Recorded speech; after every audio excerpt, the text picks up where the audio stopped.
Bismillahirrahmanirrahim. Assalamualaikum warahmatullahi wabarakatuh. Selamat siang, selamat berjumpa kembali bersama saya Bang Panggi. Siang hari ini saya akan mengulas sedikit tentang keris Kiai Setan Kober dan Arya Penangsang. Keris pusaka Setan Kober atau Bronggot Setan Kober merupakan keris buatan Kerajaan Islam Demak yang dimiliki oleh Sunan Kudus. Sunan Kudus kemudian mewariskan keris sakti tersebut kepada muridnya yang dianggap murid kesayangannya, yaitu Arya Penangsang alias Adipati Jipang Panolan. Arya Penangsang dikenal akan kemampuannya yang sakti serta kepribadian yang tegas. Menurutnya, tidak ada kata kompromi dalam membela dan mempertahankan kebenaran. Sewaktu-waktu Arya Penangsang menyanggupi permintaan Sunan Kudus untuk membunuh kakaknya, yaitu Sunan Prawata, karena dirinya pernah membunuh gurunya. Dirinya mengutus bawahannya yang bernama Rangkut untuk membunuh Sunan Prawata. Sunan Prawata yang saat itu tengah sakit bersedia dibunuh dengan syarat tidak membawa-bawa orang lain. Namun Rangkut justru menikam Sunan Prawata dan istrinya. Sunan Prawata sempat melempar kerisnya Kiai Batok dan membuat Rangkut tewas bersama pasangan itu. Sunan Prawata mempunyai saudara yang bernama Ratu Kalinyamat. Tidak diterima atas kematian saudaranya itu, Ratu Kalinyamat mendatangi Sunan Kudus dan meminta keadilan. Namun Sunan Kudus bersikukuh kalau Sunan Prawata layak untuk mati. Ratu Kalinyamat sakit hati dan meninggalkan Sunan Kudus.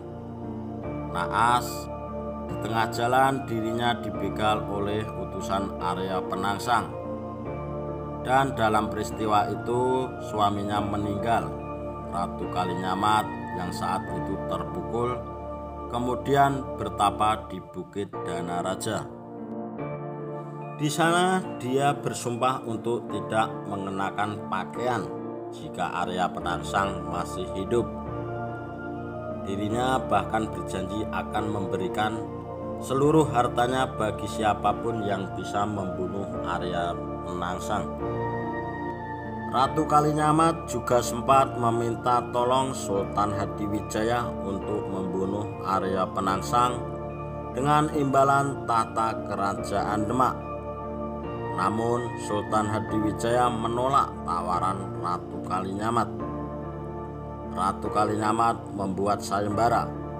Barang siapa yang bisa membunuh Arya Penangsang, maka dia akan mendapat hadiah berupa wilayah Mataram dan padi.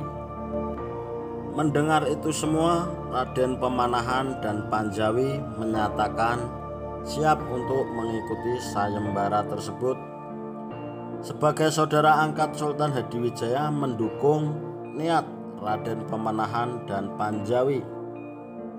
Mengetahui niat Ratu Kalinyamat, Arya Penangsang meminta tolong Sunan Kudus untuk menghilangkan kesaktian dari Sultan Hadiwijaya.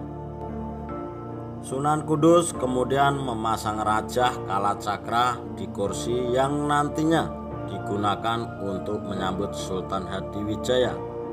Tetapi Sultan Hadiwijaya berhasil menghindari perangkap dari Sunan Kudus. Malah Arya Penangsang yang terkena perangkapnya sendiri.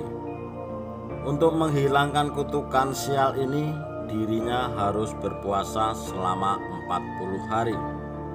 Dan dalam puasa itu, Arya Penangsang tidak boleh marah-marah. Hal ini diketahui oleh Ki Panjawi yang kemudian membuat rencana untuk menaklukkan Arya Penangsang. Ki Panjawi mengirim surat dengan cara memotong telinga abdi Arya Penangsang yang sedang mencari rumput untuk kudanya alias Gagak Rimang. Kuping abdi tersebut ditempel surat tantangan yang terkesan dari Sultan Hadiwijaya. Arya Penangsang menyanggupi tantangan tersebut meskipun sebenarnya tidak boleh marah-marah mau melawan orang yang tidak sepadan. Raden Pamenahan menyarankan Joko Tingkir untuk memimpin pasukan perang menggunakan kuda betina. Saat itu juga tidak lazim bagi pemimpin perang untuk menggunakan kuda betina di medan pertempuran.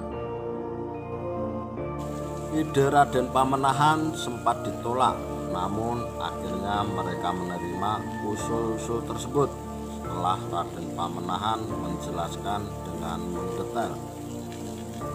Dirinya mengharapkan kuda Arya Penangsang alias Gagak Rimang menjadi birahi setelah melihat kuda betina dari Joko Tingkir. Sultan Hadiwijaya tetap mengkhawatirkan keselamatan Joko Tingkir.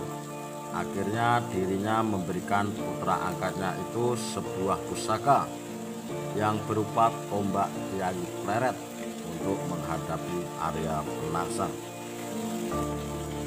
Joko Tingkir akhirnya mencari celah untuk menghabisi Arya Penangsang, dan akhirnya dirinya berhasil menikam musuhnya dengan tombak Kiai Pleret. Khususnya yang terburai dililitkannya pada gagang keris yang diselipkan di pinggang. Peristiwa gugurnya Arya Penangsang yang sangat melegenda itu terjadi pada tahun 1554. Oh ya guys, cukup sekian aja ya cerita-cerita pendek dari saya. Bila ada kata-kata atau penerapan kata, tutur kata yang kurang berkenan di hati saudara semuanya, saya Bang Panggih, manusia biasa, tidak luput dari dosa, meminta maaf yang sebesar-besarnya. Akhir kata dari saya, salam santun, salam sejahtera, serta salam budaya. Assalamualaikum warahmatullahi wabarakatuh.